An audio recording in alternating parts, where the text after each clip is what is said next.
안녕하십니까. 네, 통합사회 윤리 과목에 해당이 되는 2단원의 2차 시간을 갖도록 하겠습니다.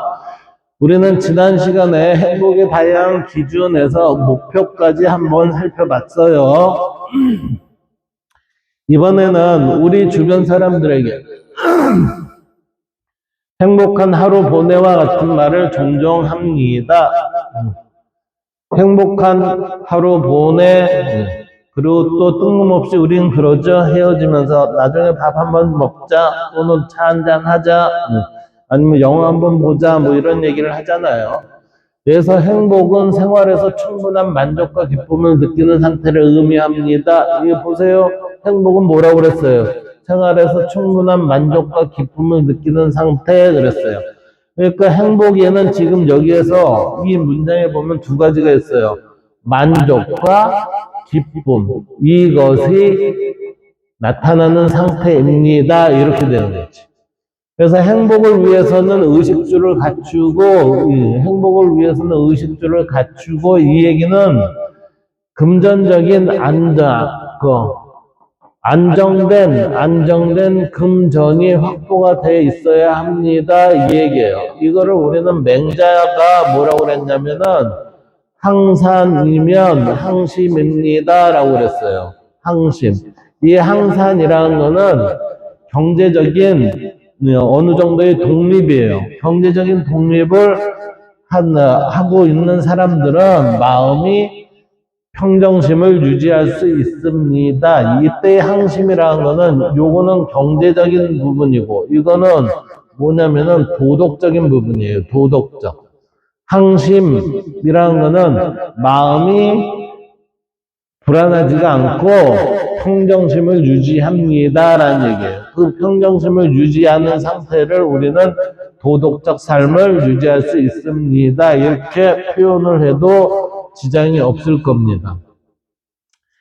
그래서 의식주를 갖추고 건강을 유지하는 것, 이걸 우리는 맹자에 있어서의 항산의 개념으로 본다고 그랬어요.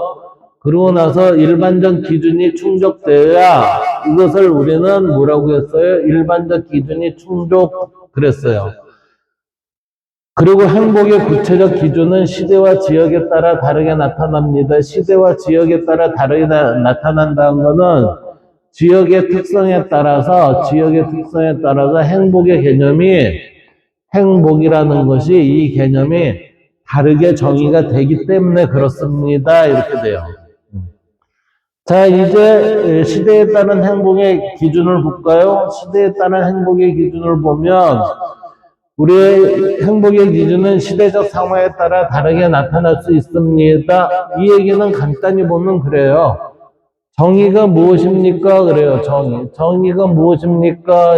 했을 때 이게 소피스트가 얘기한 정의와 그 다음에 소크라테스가 얘기한 정의는 틀립니다.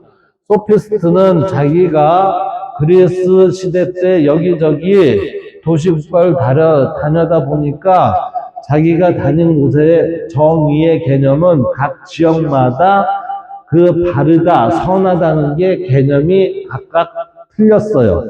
그러다 보니까 이때의 소피스트가 얘기한 정의는 뭐예요? 상대주의적이에요. 상대주의. 그러나 소크라테스는 정의는 모든 이에게 옳은 것은 옳은 것입니다 라고 정의를 하니까 그게 뭐예요? 절대주의예요. 절대주의. 이 절대주의를 우리는 보편성 이렇게 얘기해요. 보편성.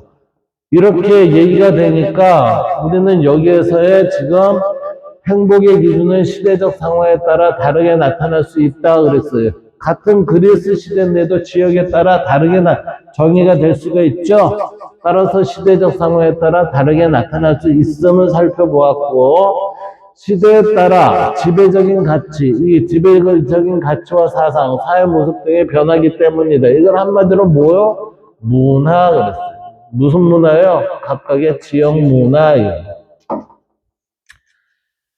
그래서 그 고대 그리스 시대에는 이성을 탁월하게 발휘할 때 행복이 실현됩니다. 자, 여러분들 이성이라는 말을 했을 때 이게 이성이 지금 이게 이치, 이자예요. 이치, 이 또는 리, 이렇게 얘기를 해요. 그 다음에 이 성은 우리의 본성이었고, 이게 성품 성자 또는 예, 본성, 성, 이렇게 얘기가 돼요. 예. 이때 이 이는 어디에서 나온 이냐면 진리라는 이 리가 이 우리의 이성의 리예요, 이게. 그리고 이 성품은 뭐냐면은 우리의 본성, 본래의 성 이렇게 돼요. 따라서 여기는 진리와 인간의 본성이 같이 이게 그 연관이 돼 있다는 얘기예요. 그래서 이성이라는 얘기는 진리의 이치에 따른 성품을 드러내는 거 이렇게 돼요. 그런데 우리는 지금 근대에 들었으면은 이 이성의 개념을 어떻게 얘기를 하냐면은 두뇌의 헤아림으로 많이 이해를 해요. 따라서 우리는 이성의 개념은 두 가지로 봐야 됩니다라고 이렇게 살펴봐야 돼요. 하나는 우리의 근대의 과학 문명을 발전시키는 헤아림의 의미, 헤아림 즉 두뇌의 작용으로 보는 것이고, 두 번째는 고대부터 지금까지 현대까지 변하지 않는 이성이 있어요. 이 이성은 뭐예요? 이거는 이치에 따르는 거예요. 이치에 따르는 것은 어디에서 우리는 진리를 구현하는 거예요. 진리 구현. 진리 구현이 되는 것을 우리는 이성 이렇게 얘기를 해요. 그런데 근대에 들어서 우리는 이 고대에서부터 현대까지 이르는 이 이성의 개념은 각각의 학습자 또는 가르치는 사람들에 따라서 이게 들쑥날쑥 하는 거예요. 그렇기 때문에 지금 우리가 얘기하는 이성 그러면은 이 고대부터 현대까지 내려오는 이성의 개념보다는 근대 헤아림 두뇌의 작용으로 많이 우리는 지금 거의 한 90% 이상이 저렇게 사용하고 있다라고 봐도 무방할 겁니다. 자, 고대 그리스 시대의 이성을 탁월하게 발휘할 때 그러면 이 얘기는 뭐죠? 이치적인 삶을 살 때, 즉 진리에 따를 때 우리는 행복이 실현이 됩니다. 이렇게 여겼다는 얘기예요. 그러나 사회가 혼란스러웠던 고대 헬레니즘 시대, 헬레니즘 시대는 알렉산더 대왕이 계속해서 이제 아프리카하고 저기 중동 쪽으로 많이 정복해 나갔죠. 그러다 보니까 유럽, 아시아, 아프리카에 이르는 대제국을 건설하고 죽은 기원전 322년부터 로마가 그리스 세계를 지배하게 된 기원전 30년까지의 약 300년 기간을 우리는 뭐라고 해요? 헬레니즘 시대라고 합니다. 따라서 헬레니즘 시대는 문화가 혼합이 되어 있는 그 문화의 시대를 헬레니즘 시대 이렇게 되는 거예요. 이 헬레니즘 시대에는 전쟁이 수시로 일어났기 때문에 불안에서 벗어나 마음의 평온을 얻는 것을 행복이라 했습니다. 그랬어요. 이때는 전쟁이 하도 많으니까 먹는 것도 먹고 사는 것도 힘들고 전쟁에 안 끌려 나가려고 불안하는 그러한 불안함이 많이 있었겠죠. 따라서 이 고대 헬레니즘 시대에는 마음의 평온을 얻는 것을 행복이라 했습니다. 하니까 이게 공동체적인 것보다는 개인적인 평정심을 유지하는데 주로 많이 힘을 썼습니다. 이렇게 되는 거예요. 이 시대 때는 또한 이 개인적인 평정심을 갖는 방법이 누구냐면은 에피쿠로스라는 사람이 있어요. 에피쿠로스 학파라고 해서 이 사람들은 평정심을 유지하는 걸 목적으로 하고 이 평정심을 우리는 아타락시아라는 표현을 써요. 아타락시아. 그리고 이때 이 고대 헬레니즘 시대에 또 다른 사람이 나타나는데 그게 누구냐면 제논이에요. 제논. 이 제논은 스토아파의 창시자예요. 스토아파. 이 스토아파의 창시자인데 이 사람이 뭐를 강조를 하냐면은 부동심이라는 걸 강조해요. 부동심.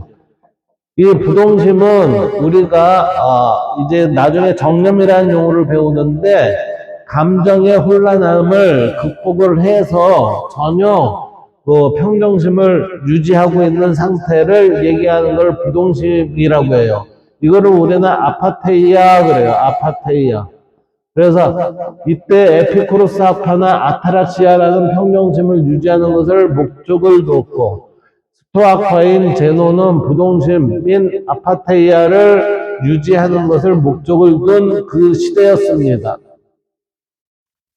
그 다음 이제 종교의 영향력이 컸던 중세 시대는 이때는 모든 게 하나님에서 이 신에 의해서 우리는 이 종속된 삶을 살고 살았던 시대죠.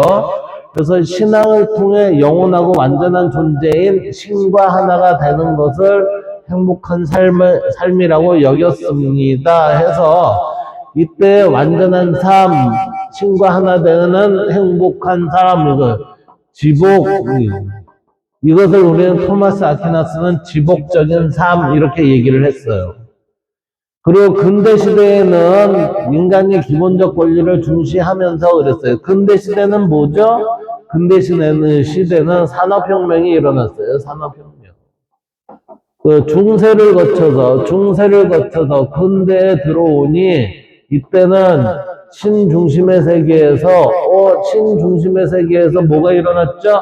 백년 전쟁이 일어났잖아요. 전쟁만 하고 백성들, 시민들은 거의 힘들게 사니까 야 이거 신중심이 아닌 것 같아. 우리 중심으로 세상을 바라보자 해서 인본주의가 이제 드러나게 됐죠. 따라서 중세시대를 거쳐서 근대시대에 들어와서는 인간이 기본적인 권리를 중시하게 되고 이를 보장하는 것이 행복과 밀접한 관련을 맺고 있다고 생각을 한 겁니다.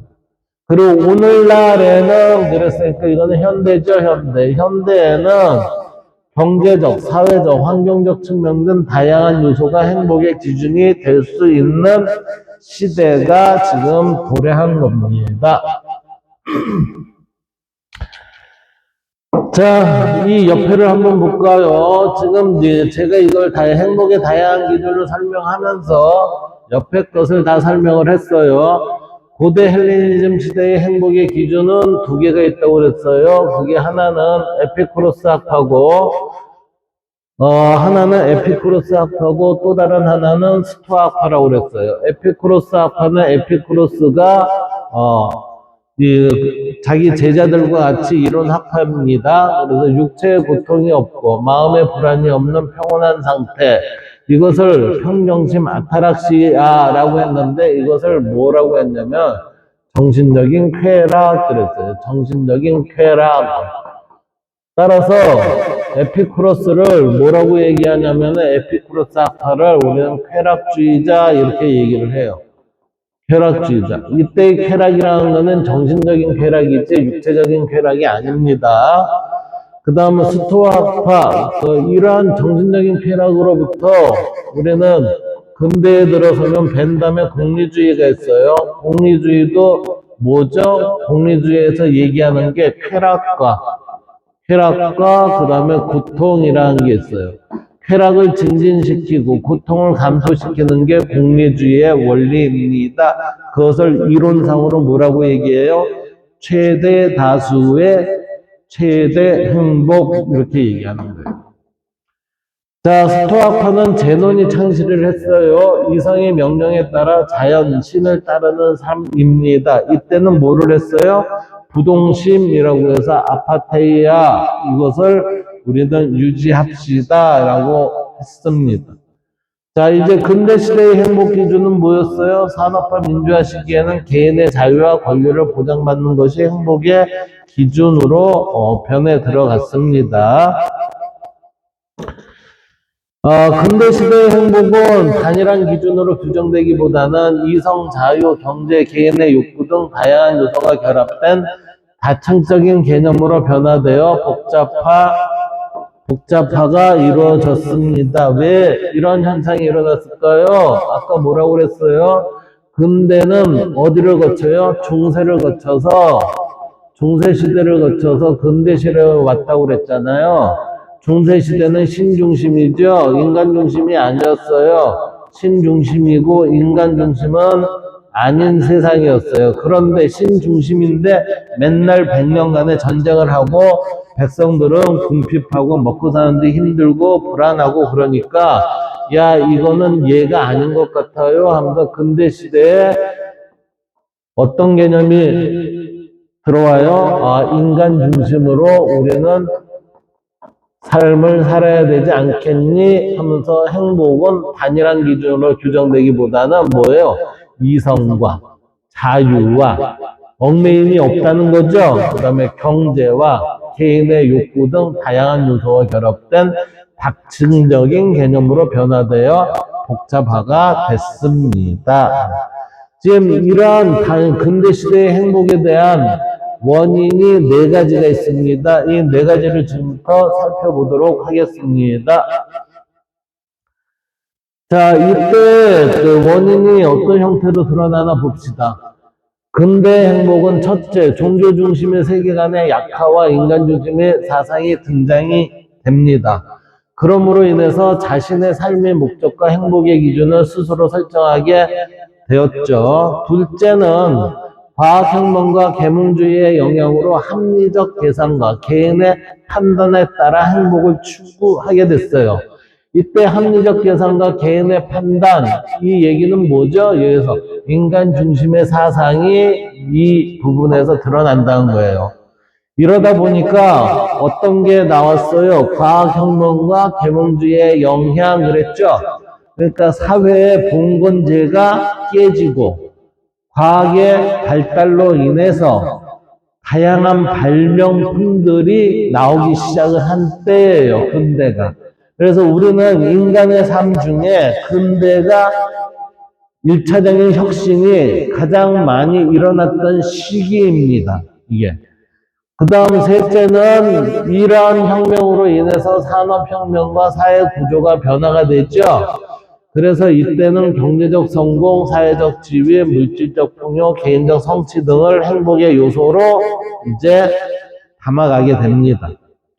그리고 네 번째는 개인주의의 확산이에요. 행복도 하나의 공통된 기준이 아니라 개인마다 다른 기준을 가지고 행복이라는 개념을 정의하게 됐습니다. 라고 하는 게 우리의 근대 행복의 기준이 이렇게 네 가지 형태로 인해서 드러나게 된 것입니다. 자, 이제 생각의 힘을 볼까요? 생각의 힘을 보면 생각의 힘에서는 현대인의 행복 기준 그랬어요. 여기에서는 사람들이 가장 행복한 장소는 자료일, 자료 위에서는 출퇴근 상황이 행복함에 미치는 영향 이렇게 되어 있습니다. 그럼 이 자료일과 이의 공통으로 나타나는 행복의 기준이 무엇인지 생각해 봅시다. 여러분들 지금 자료 1과 자료 2에 대한 내용을 교과서를 보고서 읽어보세요. 그러면은 지금 얘네들은 자료 1과 2에서 봅시다. 자료 1과 2에서 나타난 자료 1에서는 현대인들이 한적한 공원이나 카페에서 행복을 느낀다는 것을 알 수 있습니다. 그러니까 자료 1의 모습은 지금 한적한 공원이나 카페에서의 행복함, 편안함, 그러한 생활을 지금 하고 있다는 거죠. 자료 2에서는 복잡하고 소음으로 가득 찬 통근 시간이 늘어나며 행복감이 줄어든다는 것을 알 수 있습니다. 그러니까 출퇴근하는 데 있어서의 교통지역을 겪는 과정에서의 스트레스가 생긴다라는 그 얘기예요. 이 두 자료를 통해 나타난 공통적 요소는 스트레스 상황으로부터 벗어난 뭐죠? 편안함이 현대인의 행복의 기준이라는 점을 알 수 있습니다. 단순하게 보면 이렇게 본다는 겁니다. 자, 그렇다면 지금까지 우리가 이 25쪽의 행복의 기준과 의미에서 이 내용을 정리해보면 이렇게 살펴볼 수 있습니다. 행복의 의미와 기준, 의미, 생활에서 충분한 만족과 기쁨을 느껴 흐뭇한 상태를 얘기하고, 일반적 기준은 먹고 사는 게 우선 괜찮아야 된다고 그랬죠? 그러니까 의식주가 확립이 돼야 된다는 얘기예요. 의식주가 충족이 되고 건강 유지 등이 기본이지만 구체적인 기준은 시대와 지역에 따라 다르게 나타납니다. 라고 이렇게 우리는 살펴봤습니다. 자, 시대에 따라 행복의 기준은 5가지 형태로 우리는 살펴볼 수 있었습니다. 고대 그리스 시대 때는 이성의 기능을 잘 발휘하는 것. 이치대로 사는 삶이죠. 그러니까 진리와 나의 삶이 어떻게 돼요? 부합이 돼야 됩니다. 이렇게 됐다는 거예요. 고대 헬레니즘 시대는 사회적 혼란에 따른 불안에서 벗어나 마음의 평온을 얻었습니다. 이때 2가지가 있었어요. 하나는 에피쿠로스 학파의 평정심, 그걸 우리는 아타락시아 그랬어요. 그 다음 또 하나는 스토아파 그랬어요. 스토아파는 제논이 창시를 했다고 그랬습니다. 이때는 부동심 그랬어요. 부동심에서 아파테이아 그랬습니다. 그 다음 중세시대 때는 신앙을 통해 영원하고 완전한 존재인 신과 하나 되는 것. 이것을 우리는 토마스 아퀴나스는 신과 하나 될 때 지복을 느낍니다. 지복이 지극한 복 이렇게 됩니다. 그 다음 근대시대 때는 인간의 기본적 권리를 중시하고 이를 보장하는 것이었습니다. 그러니까 중세 거쳐 근대 왔을 때는 시대적 환경이 확 바뀐다는 거예요.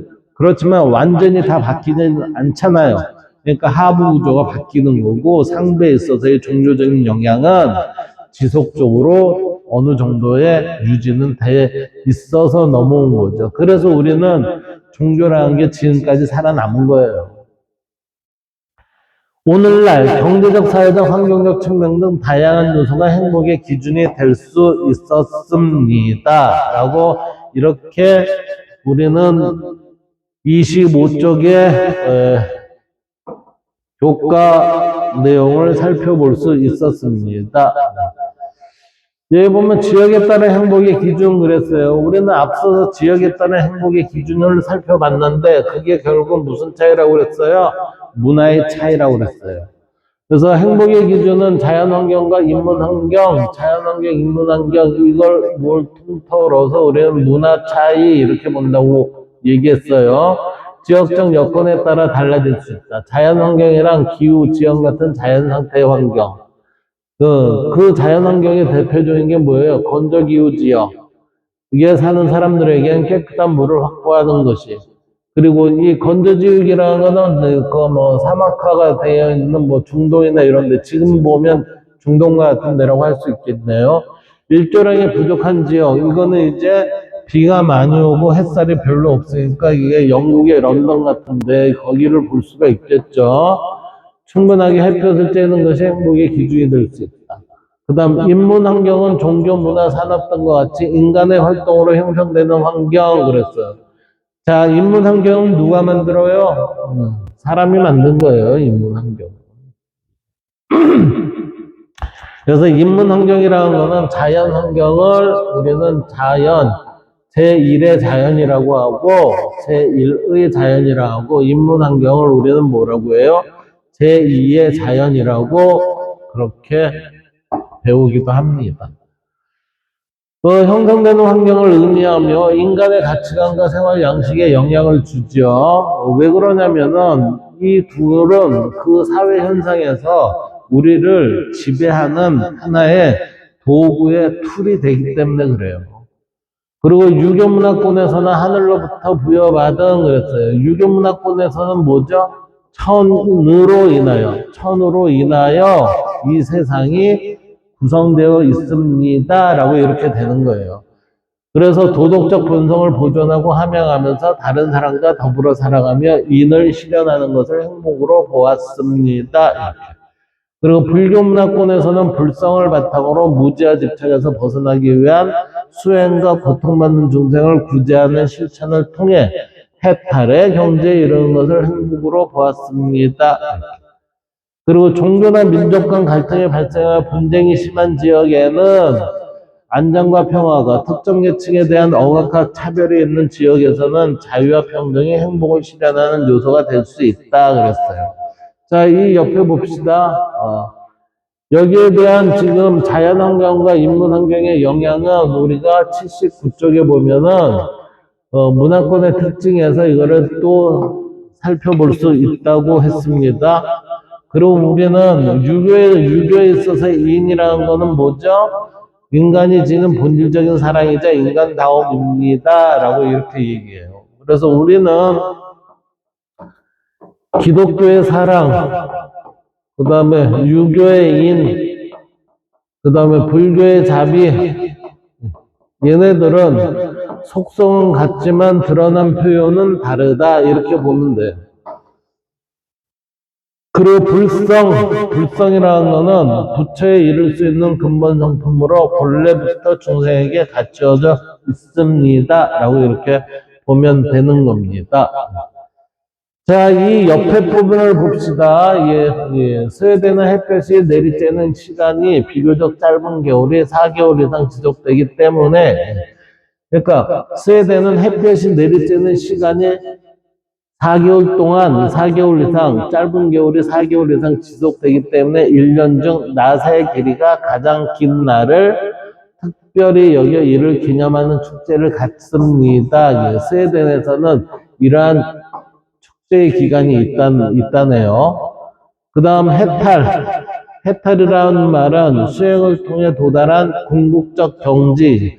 우리는 수행을 통해 도달한 궁극적 경지, 여기를 뭐라고 해요? 깨달음. 깨달음의 경지를 불교에서는 해탈 또는 열반이라고 부릅니다.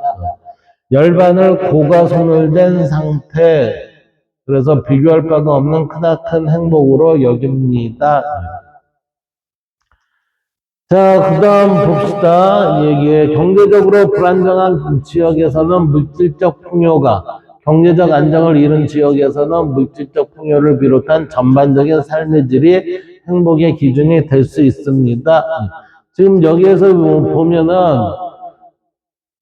보면은 이 얘기가 현대를 얘기하는 거예요. 경제적 안정을 이룬 지역에서는 물질적 풍요를 비롯한 전반적인 삶의 질이 행복의 기준이 될 수 있습니다.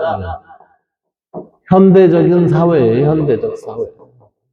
모든 이가 해당되지는 않겠지만, 현대적 사회에서는 이런 게 됩니다. 자, 이제 고대 중국인과 고대 그리스의 행복 기준을 볼까요? 고대 중국인에게는 조화로운 인간관계가 중요했습니다. 왜 중요했을까요?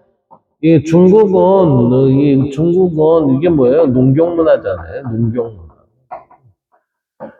그렇기 때문에 다수의 사람들이 필요했어요. 다수가. 그러다 보니까 조화로운 인간관계가 중요했죠. 그래서 고대 중국인은 어릴 때부터 자신이 어떤 집단의 구성원인 것, 이게 뭐죠? 공동체 이론인 것, 공동체의 이론인 것, 특히 가족의 구성원이라는 점을 중요하게 생각하도록 교육받았다. 그렇기 때문에 여기에서의 가족의 구성이라는 점을 중요하게 생각하였다 해서 여기 유교에서는 그게 많이 있죠. 부모와 자식 간 이런 얘기가 많이 있죠. 따라서 이들에게 행복은 화목한 인간관계를 맺고 평범하게 사는 것이다. 이와 달리 고대 그리스인은 개인의 자율성을 중요하게 여겼는데 이러한 생각은 행복에 대한 정의에서도 나타납니다. 지금 우리는 이게 공동체주의보다는 그래도 많이 개인주의 성향이 많이 우리 사회에 퍼져 있죠. 그게 왜 그러겠어요? 이 개인의 자율성을 중요하게 여기는 서양식 교육을 받았기 때문에 그래요. 이게 동양식 교육이에요. 이게 동양식 교육. 예. 이러한 생각은 행복에 대한 정의에서도 나타난다. 이들에게 행복이란 아무런 제약이 없는 상태에서 자기 능력을 최대한 발휘하여 탁월성을 추구하는 것입니다. 그러니까 자기의 개인적인 능력을 최고로 발휘하는 데에만 여기에서는 개인의 자율성으로 드러나는 거지만 이게 고대 중국인들은 어땠어요? 이게 함께 공동체 일원으로서 조화를 이루면서 자신을 만들어가는 그 모습이 있었잖아요. 이게 차이예요. 이러한 사고방식의 차이는 중국과 그리스 서로 다른 자연 환경에서 출발합니다. 중국은 대체로 평탄한 농지와 강이 많아 농경에 적합했고, 그러니까 많은 사람이 필요했죠.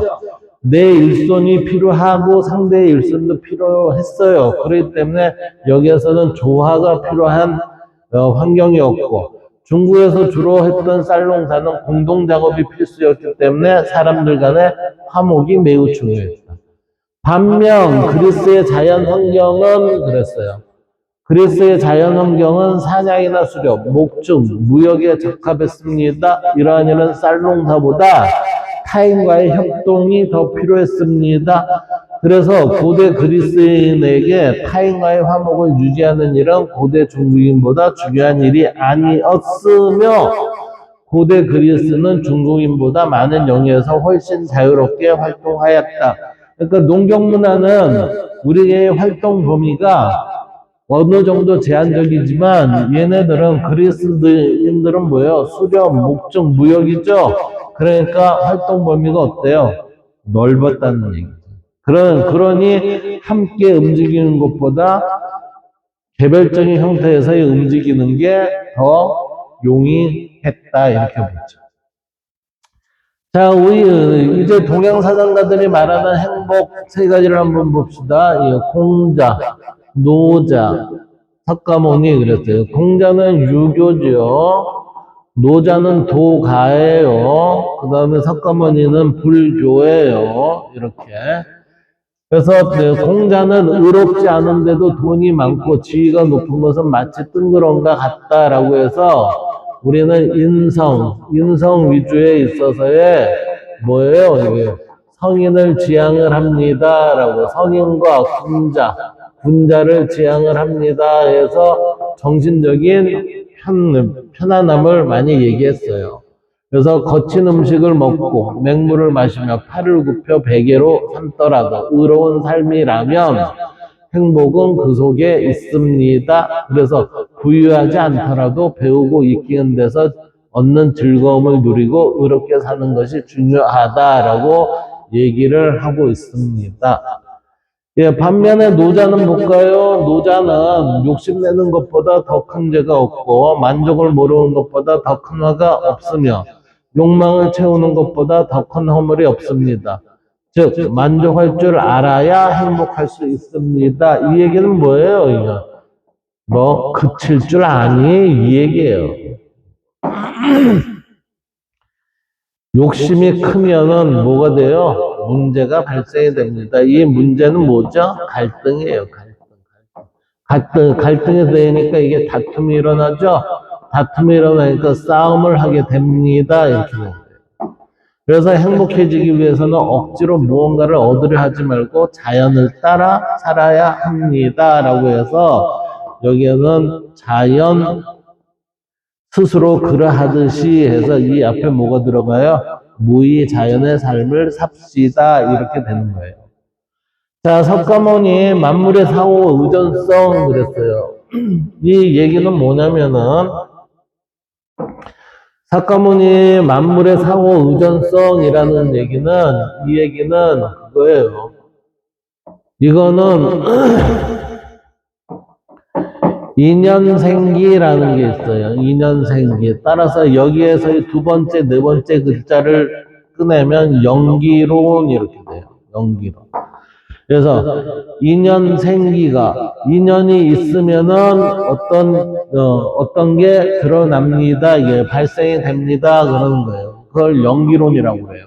그래서 만물이 상호 의존성을 바탕으로 집착을 버리고 바른 수행을 할 때 최상의 행복인 열반에 이를 수 있습니다. 라고 이렇게 행복에 대한 개념들을 정의하고 있습니다. 자, 이제 이 위에서 우리가 봤던 고대 중국인과 고대 그리스인의 행복 기준이 서로 다른 이유를 이야기해 봅시다. 그랬는데 환경이 다르기 때문에 우리는 다른 모습으로 드러납니다. 라고 아까 했어요. 그것을 쉽게 얘기하면 문화의 차이입니다. 라고 그렇게 표현하기도 했습니다. 자, 여기에서 보면 뭐라고 되어 있나 봅시다. 중국은 대체로 평탄한 농지와 강들이 많아 농경에 적합. 중앙집권적 권력 구조에 유리했다. 반면 그리스는 해안까지 연결되는 산이 많은 나라이기 때문에 사냥, 수렵, 목축, 무역에 적합했다. 이러한 자연 환경의 차이는 산업의 발달과 생활에 영향을 미쳤고 이는 고대 중국인과 고대 그리스인의 행복 기준이 서로 다른 이유의 원인이 되었습니다. 이렇게요. 그래서 결론적으로 보면 고대 중국과 그리스의 자연 환경의 차이는 자연 환경에 따라 서로 다른 산업, 생활 양식, 문화가 나타났으며 이에 따라 행복의 기준도 뭐예요? 달라졌다. 이렇게 되는 거지. 자, 그러면 이제 마지막 정리를 해봅시다. 마지막 정리는 지역에 따른 행복의 기준, 자연환경, 기후나 지형 같은 자연상태의 환경이라고 그랬죠? 건조기후 지역에는 건조하니까 물이 필요하죠? 일조량이 부족해요. 그러면 충분하게 햇볕 쬐는 게 필요하겠죠? 자, 인문환경, 이거는 종교, 문화산업 등과 같은 인간 활동으로 형성되는 환경이에요. 이거는 자연 상태의 환경인데 이거는 인간이 만든 활동권이죠. 따라서 우리는 여기에서는 유교 문화권, 불교 문화권, 그 다음에 갈등이 심한 지역, 억압과 차별이 있는 지역 이런 식으로 살펴볼 수가 있어요. 유교 문화권은 하늘로부터 이건 천이에요, 천. 예. 하늘이 모든 것을 만들었습니다. 우리는 하늘의 뜻대로 살아가고 있습니다. 이게 유교 문화권의 특색이에요. 그래서 하늘로부터 부여받은 도덕적 본성을 보존하고 함양하면서 다른 사람과 함께 살아가며 인을 실현하는 것, 이게 유교 문화권의 특징. 불교 문화권의 특징은 청정한 불성을 바탕으로 무지와 집착에서 벗어나기 위한 수행과 고통받는 중생을 구제하는 실천을 통해 해탈의 경지에 이르는 것입니다. 불교 문화권은 결국 뭐죠? 고에서 해탈로 변환을 이루자라는 얘기입니다. 자, 갈등이 심한 지역은 뭐라고 그랬어요? 우리 헬레니즘 시대 때 갈등이 심해요. 전쟁이 많아요. 그러니까 우리의 마음이 편안함 최고였죠. 그러니까 여기는 안정과 평화. 억압과 차별이 있어요. 억압과 차별이 있는 데는 뭐가 필요하다고 그랬어요? 그것을 해소를 하는 게 자유죠. 따라서 자유와 평등이 필요한 형태가 이루어져야 합니다라는 게 지금 26조까지의 내용입니다. 오늘은 2차 시까지 하도록 하겠습니다. 감사합니다.